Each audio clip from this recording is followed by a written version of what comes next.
Hi guys, ഞാൻ ഇതിനകത്ത് കുറച്ച് മീൻ കുഞ്ഞുങ്ങൾ, ഈ ടാങ്കിൽ ഞാൻ കുറച്ച് മീൻ കുഞ്ഞുങ്ങളെ പിടിച്ചിട്ടിട്ടുണ്ടായിരുന്നു. ആ മീൻ കുഞ്ഞുങ്ങളൊക്കെ ആക്റ്റീവാണോ എന്നൊക്കെ നോക്കാൻ പോവുകയാണ് ഞാൻ. ഗ്രില്ലിൽ കൂടെ തന്നെ കാണിച്ചാൽ മതി, സൂം ചെയ്ത്.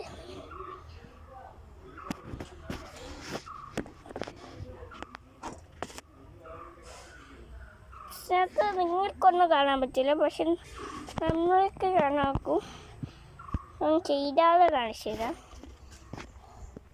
അപ്പോൾ ഇവിടെ ഒന്ന് മീനിങ്ങനെ കാണാനില്ല, വീഡിയോ എടുക്കുന്നുണ്ട്. അങ്ങനെ ഇവർ പേടിച്ചു ഓടിപ്പോണം. ഇതിനകത്ത് ഈ സംഭവം ഇടുമ്പോൾ അവർക്ക് ഒളിച്ചിരിക്കാൻ ഒരു സ്ഥലം കിട്ടും. അങ്ങനെ അവരിപ്പോൾ ഒളിച്ചിരിക്കുകയാണ്. ഇവിടൊക്കെ കണ്ട